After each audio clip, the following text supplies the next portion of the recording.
And 30 seconds is huge on Norton Summit. Huge, absolutely huge. So my testosterone, free testosterone out of the charts.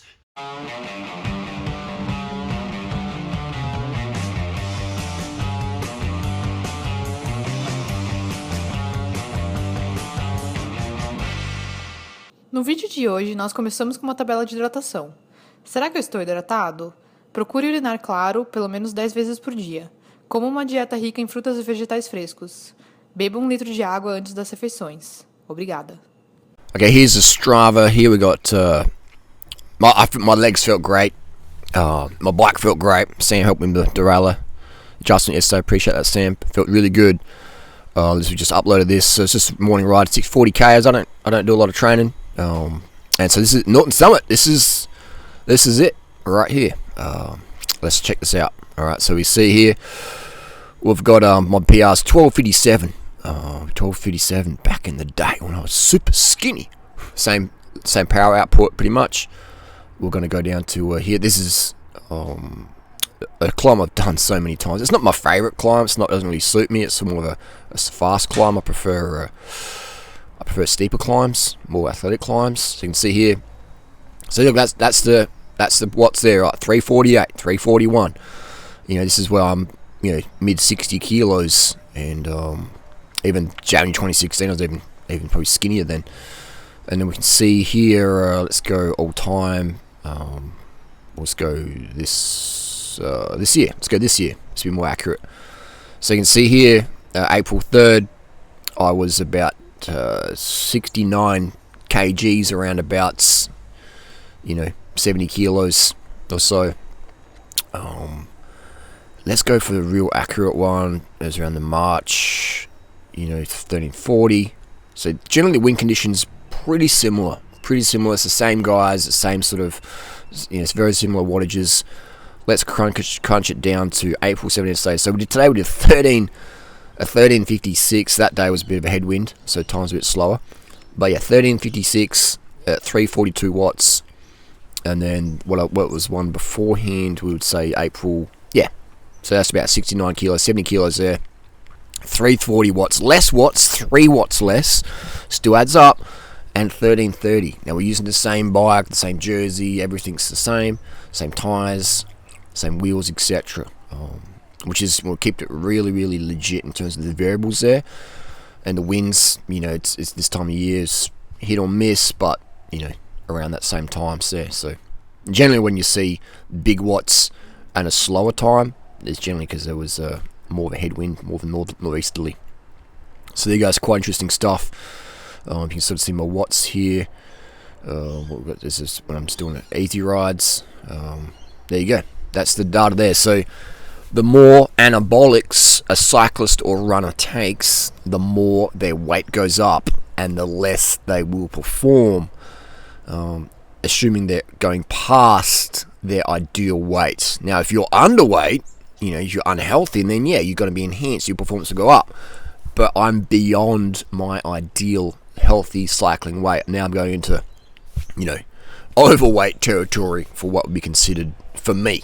All right, for you, it might be like 90 kilos would be your set weight there. But for me, 74 kilos. I look healthier, but my performances as a runner and a cyclist are not as good because I've got extra 8 kilos or so of dead muscle weight. And I'm not complaining. I'm not like whining or anything. This is just purely scientific, pure journalism. And we're going to go up to 85 kilos. And then we'll see how much does being 85 kilos at 340 watts, how much does that matter? For some people at 85 kilos, I can punch out 450, 500 watts or whatever.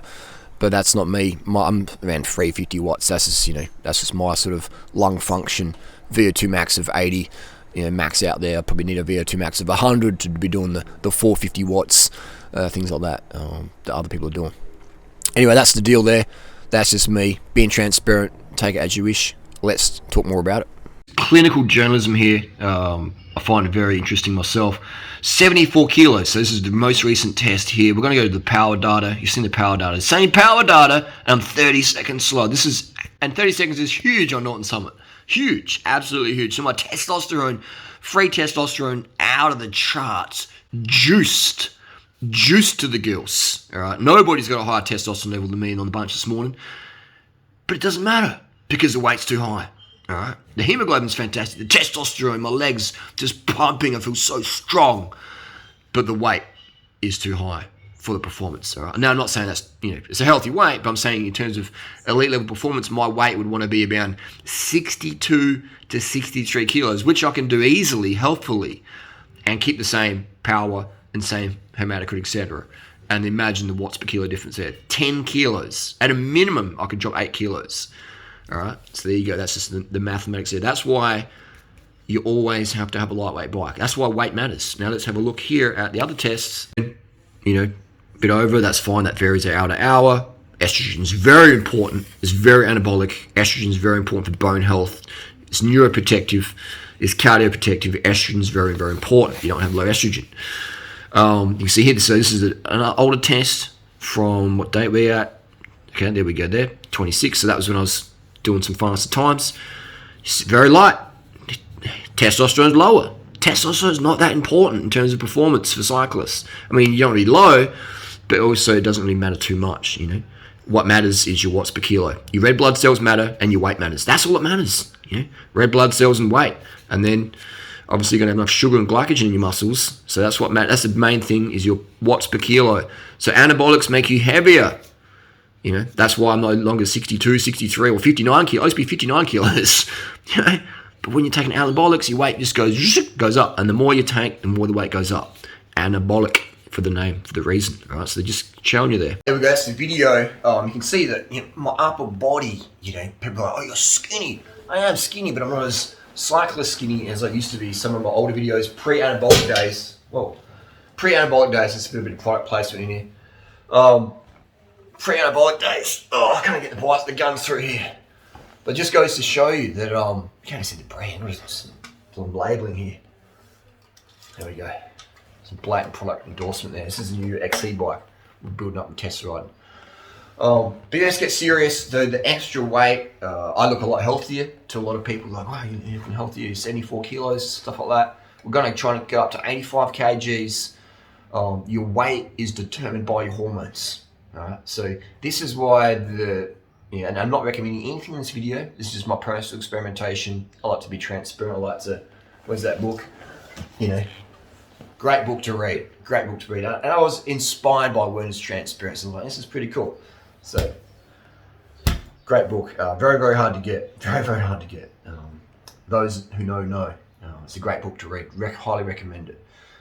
Where were we? It's just, this is why erythropoietin, the androgen product is so popular amongst runners and cyclists because it doesn't add the weight. It doesn't add the weight. I mean, maybe 100 or 200 grams maybe of extra blood volume you can. And you still got to counter that into effect. So you've got to have your lightweight shoes as a runner. You've got to have the lightest possible bike as a cyclist. A lot of people say, half a kilo doesn't matter. It does matter a lot. Remember Tyler Hamilton talking about with Bjarne Riis, etc. Bjarne Riis said if you take a BB, a blood bag, you have to consider the extra blood weight. Right? And you got to get rid of that weight somewhere. It could be for your bike, could be off your body, things like that. Now, obviously, you don't want to be so lean that you're becoming, unhealthy. All right, so there's a fine line there. It's like a bike. This is a beautiful cross-country bike, top tier quality frame. It's not the lightest out there though, and I want that as a reason because if you've got a cross-country bike and you crash it and it's a 600 gram frame, it's going to crack. This is, I haven't weighed it yet. It's not super light, it's not super heavy. Where's the scales? They're away.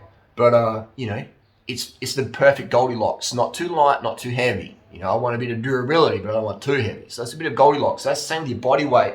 As a cyclist, you want not too light that you break your pelvis or your arm when you fall over and that you're anemic and you're like moody and you're going crazy, and not too heavy that you're, overweight for a cyclist, all right? You want to find a balance point, and you want to get to that balance point, ideally naturally, and without having to starve yourself, all right? So my easy weight for me to maintain is probably 65 kilos.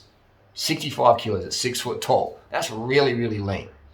I find that easy to stay at because my diet's super low in fat, super high in carbohydrate, and that's just for me easy. Now, some people, they might be 74 kilos. That might be their like natty weight, where they're just like any lighter than that, then they're just, because they may be a bit more naturally muscular. I'm naturally more of a marathoner physique, like my legs, my calves. Basically, it's your calves. You can sort of see my legs there. Just everyone in my family, we have just like a marathoner, lean sort of leg. Some people have a more muscular calf. They have more androgen receptors in their calf. That's why I see a lot of guys, like guys like Athlete X, etc., get jacked on steroids, but their legs don't grow. That's why they wear tracksuit pants all the time, because the legs stay genetically small. And there's not this and no problem. It's just, it is what it is. Doesn't matter if you've got big legs or small legs, whatever. But that's genetics, right? So the upper body grows, but they always wear the pants and the tracksuits because people are, hey, did you skip leg day? Legs don't grow very much on anabolic steroids. So your upper body can just sprout, but your legs won't grow that much. They grow a little bit, but not noticeably so. Not as much as your arms will grow, because the androgen receptors are in your biceps. And the first thing I notice when I'm on any anabolics, the arms, they feel bigger. People are like, your arms are like twigs, bro. They are. But it's all about what they were beforehand. You know what I mean? It's a bit like if I'm packing 7 inches. If I was packing 9, it'd be a big difference, But it's only 2 inches difference. So it's like, how can I say? You'll notice it. But if you've got 3 inches and you go to 5, that's a big step up. But some people are only 5. So it's, again, is what it is. Genetics, things like that. I find this whole topic really, really interesting. So it's about finding the weight that you're at, right? Healthy, sane, happy, right? And most people can get quite lean if they do it the right way. Right? Now, you're doing it the wrong way because you become anemic. Your hemoglobin will just be like 130. As a man, as a woman, probably like 110 or something. That's when you're doing it the wrong way. So for me, I can have a really high hemoglobin, like 170 naturally, no anabolics, nothing, and be like 66 kilos, and I'm going all right. But I don't put the training in. I'm just like, I'm a pretty carefree sort of dude. Like, I'm not trying to be a pro. I couldn't be a pro. I like sleeping in. I like having sex, and I like just, if it's raining, I'm just like, I'm gonna go home and eat. That's just me.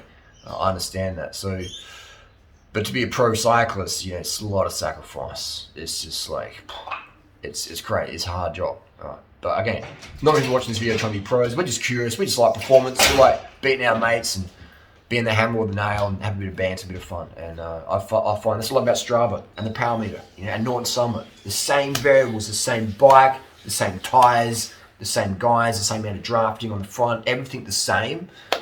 And my power is almost identical to the 1 watt. Air temperatures, everything, wind directions, just calm conditions. And it's like 30 seconds or more slower because the extra 4 kilos anabolic, right? So the more anabolics you use as a cyclist or a runner, the lower your performance is going to be, because your weight's going to go up and your power doesn't go up that much, right? Because the power, can only come up from so much. So that's why the asthma medications are very, very popular. That's why the cortisone is very, very popular, that sympathetic nervous system stimulation. And obviously the erythropoietin drugs, the oxygen vector doping products, things like that, And again, I'm not endorsing any of these. They have their risk, consequences, etc. I'm just saying this is what goes on. And this is why the disc brake world, here we go, here, the disc brake bike right there, the S-Works, That's why the pros are hating that, Especially last year when there was a bit of mix of rim and disc, and now there's like 95% of riders on the disc. It's not as much an issue, because if you're on that climb and you look over and you're like, yeah, my competition, they've got a heavy bike as well, and they've got rubbing wheels and rubbing rotors, and they've got a slow wheel change. Yeah, that's okay. But if you're looking over at Yates's bike or Carapaz or Egan Bernal, and you see their lightweight wheels and you see the rim brakes, and you're like, man, if they get it flat, they're going to get a fast wheel change. I'm going to have to do a whole bike swap, and that's going to play a bit on the mentality. It would for me anyway. I'm sure it would for you. Or extra half a kilo. If you trim your weight down so much to extra, to just, and you got extra half a kilo on your bike, it's like, But again, it won't matter once everyone should be on disc brakes. Everyone should be on disc brakes and pro peloton. Because right now, there's a big performance advantage for the rim brake rider. It shouldn't be. It should be all or nothing. It shouldn't be a mix. There shouldn't be this, the 6.8 kilo limit. That's fair. but everyone should be on disc brakes. There shouldn't be allowed rim brakes at the moment. There's too much of an advantage there for the marginal gains, right? Especially in a stage race. One day race, but stage race, 500 grams after extra 500 grams of wheels or 200 grams in your wheels. When a toothpaste of blood transfusion has to be considered for the extra weight. Right? Now, the everyday customer out there who buy an S-Works bike or a Cervelo disc brake bike, they don't understand that. They don't care about that. It's like, I want something that's latest and expensive and I can flash to my mates at work and I'm the cool dude. Cool, no worries. It's the bike industry, but the performance weight matters so much. Again, to highlight it, to emphasize that, you want to be at a healthy weight. You don't want to be a fucking nut job around your friends and family and have no period. You don't want to have no libido as a guy, and your girlfriend's like, hang on, like, well, you don't know what's wrong with you. You know what I mean? You want to get to a point where your libido's good, where your mental state's really good. That's the most important thing, your mental state, right? Mental state is everything. So if you're right down low, I can be to 60 kilos of a good mental state just because who I am and what I know, and I love carbohydrate, and I never deprive myself of carbs, and I very, very rarely use any sort of stimulants. I'm not an everyday coffee drinker. I don't take any stims on a weekly or daily basis. I don't think you should ever do that. If you're using stims every day, caffeine or Dexies or Adderall or Ritalin or whatever, every single day, you don't get a chance for your brain just to go, chill. I would say 3 days on max per week. People are like, 3 days on, 4 days off. Man, I've been hitting stims like every day for the last 20 years. And it's like, it's a little bit neurotoxic, man. In my opinion, anyway. So that's the deal. How much more do anabolic steroids make you ride faster? It depends. If I was a sprinter, for sure that'll help. For that 10-sec, man, I feel like I'd snap my handlebars off my bike relative to how I normally feel. I feel so strong on the bike, so strong. For like 30-second power, feel so strong. But beyond that, I feel the extra weight, and I feel the extra weight. Today, I really felt it. I was just like, damn, my breathing was really like extra tissue in my upper chest here. It's like, just, had a bit of cat fur allergy and stuff like that. So you really noticed it. That's why the optimum physique as a cyclist is super unattractive. Like, no woman's like, wow, that cyclist looks really hot with a, chicken bone chest and just no pecs and nothing at all. It's just like, like I've got a bit of muscle here, a bit of breast tissue, bit of tofu on the chest. You got to get rid of all that. Get rid of all that. Because when you're getting that VO2 max 400 plus watts and your chest going in and out, when it's got to move your diaphragm and stuff, it's got to move all this ab tissue. You don't have abs, you want to get rid of everything pretty much. At a performance level, definitely not aesthetic. All right? But I'm just saying, this is the performance disadvantage of anabolics, is they will add extra tissue. That's why EPO is so popular, because it doesn't add any extra muscle. If you microdosing anabolics, you're going to have that extra kilo or 2 kilos of extra weight. That's a huge difference. So I was talking to a world tour rider. I won't mention the name because a lot of guys talk to me in private, and I respect that. And I was asking, like, why aren't anabolics used as much as EPO? And he's like, well, the weight. I'm like, yeah, it makes sense. So there you go. So I couldn't be 62, 63 kilos without, anabolics in my system, really, at a level that would really enhance any performance. Because as soon as you're taking it, the weight's going to go up. The weight's going to go up. Unless you're in some mad hypogonadal state from like full stage racing and just to 20 milligram or whatever milligram can help. But again, you still got to keep an eye on your weight, because if you gain a kilo of fluid retention that's beyond what you need, if you're dehydrated and you gain a kilo, then that's good. But if you're at your optimum weight for you for that given day, and you're an extra kilo heavier of water retention that you don't need, all right, bye performance, as long as you've got someone who's equal level to you. Also blood pressure as well. If your body weight's too low, your blood pressure can get too low, and then you can't perform. You might have the hemoglobin, you might have the watts and the glycogen, but your blood pressure's off in that day or that hour, and it's like, bye performance, bye. So all these factors come into it. That's why sports doctors, that's why these pro teams and runners and swimmers have these doctors out there to monitor blood pressure, the hemoglobin, their hormones, everything, their weight. this is very scientific, but very, very simple as well. It comes down to red blood cells being super unattractive for your given sport, having a really good mental state, so you got good state control, because when shit happens, you want to be on top of it, and a lot of sugar, a lot of water as well. I shouldn't say a lot of sugar, I shouldn't say a lot of water, enough. Because a lot means, what does that mean? A lot. Enough for what you need. It's probably going to be like 5, 6, 700, 1,000 grams of carbs a day, depending on what sport you're doing and things like that. And just basically eat enough carbs that you're done. It's like, all right, I'm done for eating for the next few hours. I'm carved up. I'm going to have a nap. Drink enough water so you're clean and clear every 2 or 3 hours, and keep your blood very thin. Thin blood's very important for safety there. We want to prevent thromboses.